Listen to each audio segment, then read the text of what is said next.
Yeet. Yay, another episode. So this episode, sorry, this episode I'm going to put 2 level 6s in one because both the level 6s were or are fairly easy and I didn't time out on either of them. So the first one is Cloudless by Slick Scythe, and yeah, I played the extra checkpoint version and then got on the full and did it first try in quite a good amount of, well, a decent amount of faults. I think I got a viewable, so that's good. Or I did get a viewable, yeah. And then the next one is a new track by FX Nuke, which is, the track name is Three Eyes, and I believe he refers to it as Trifecta. I don't know. That's another arguable 6, really easy, and I didn't time out on that, but my first pass was about 200 and something faults, but the recording for that, it didn't work, it was broken, so I had to pass it again, and then I got like 70 faults on my second pass and a viewable. So yeah, I decided to put them both in one because, you know, it will just draw out the series if I just put these really easy ones one video by themselves. So for the hard ones, they'll definitely have their own video, but for these ones, then I thought I'd just put them together. And I actually think this might be the only time, because I don't think I've got any easy tracks left. Yeah, I don't think I do.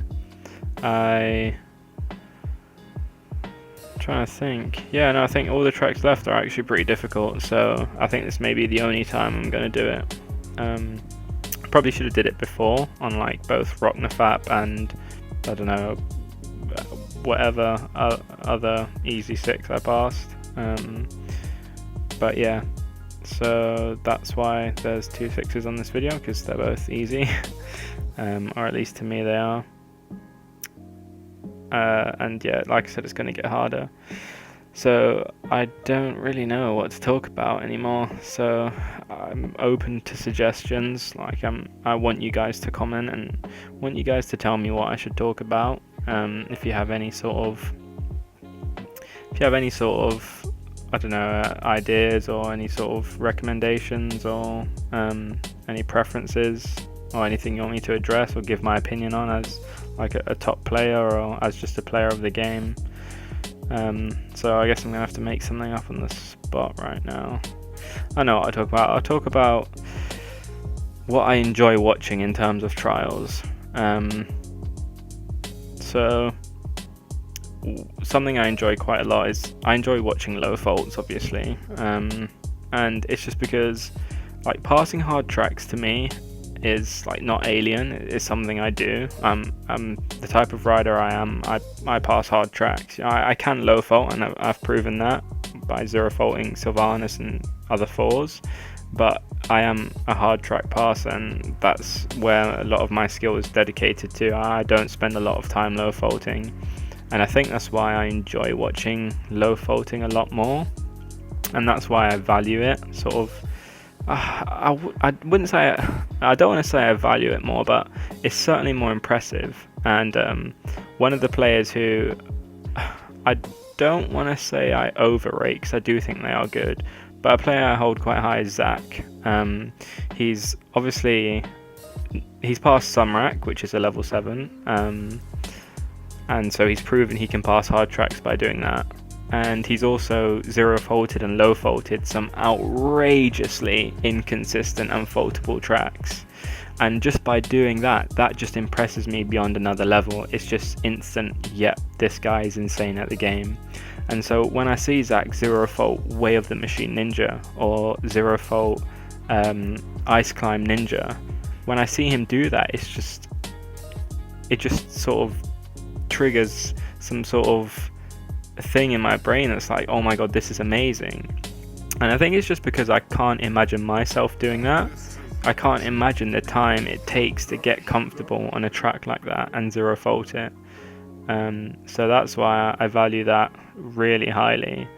And so let's take a player like RJ or Scott, who both of them have passed numerous 7s, both very good players, but in the respects of low faulting, nowhere close to anything Zach has done. I don't even think. Oh, maybe they've both zero faulted a 4 here or there, and maybe even low faulted a 5, but nothing as impressive as what Zach can do. And so, if you were to ask me who's better between Scott or Zach, it'd be hard for me to tell you. I mean, the obvious answer would be Scott. You know, he's passed 3 7s or whatever. He's been to the last checkpoint of Luscious. Yeah, good player. But then you look at Zach, passed a 7 and zero faulted numerous outrageous tracks. And so, yeah, it would be hard to answer, and I'd put Zach if you asked me. But then obviously Zach has his inconsistencies with sort of front and back stuff, so that is something to take into consideration. But it's just something like, what do you sort of value? What do you enjoy watching more? And like I said, I do enjoy watching Zach low fault a ton of really difficult tracks, and I think Shayne was another player who was insanely good at that. A new track would come out on Track Central, boom, he's the first one to get 2 faults, 1 fault, 0 fault, whatever it is. Shayne was definitely one of the players who was most consistent at just hopping on a track and destroying it.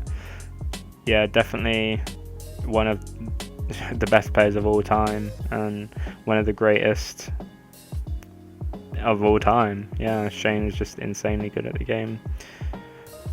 So yeah, that's my opinion on that. I think passing hard tracks is impressive, but if it's something I've already done, I devalue it. So if someone passed Luscious, for example, I'm like, yeah, you know, that's okay, but it's nothing special.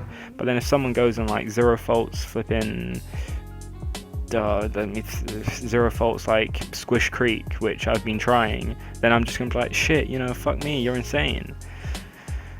And yeah, that's what I sort of enjoy watching in trials. And I also do enjoy sort of watching speedy runs. I think Real 7 recently, he's been getting a lot of good speedy runs on like lower level tracks. And obviously the king for that is GT4. On our Rayon Replays channel, GT4 is just, he's in a world of his own. He can just treat level 3s and 4s like they're nothing. He just rides with insane confidence, and I think that is really good to watch.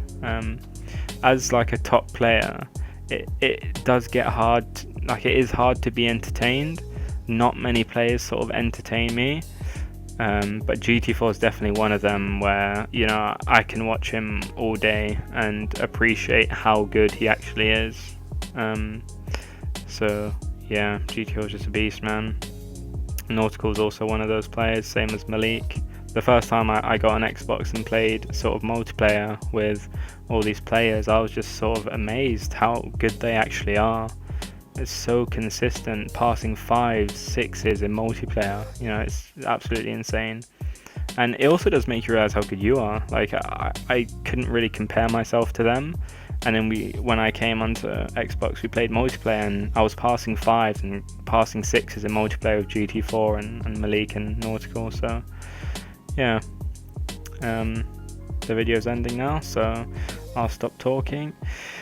Like I said, let me know if you want me to talk about anything in specific, and goodbye.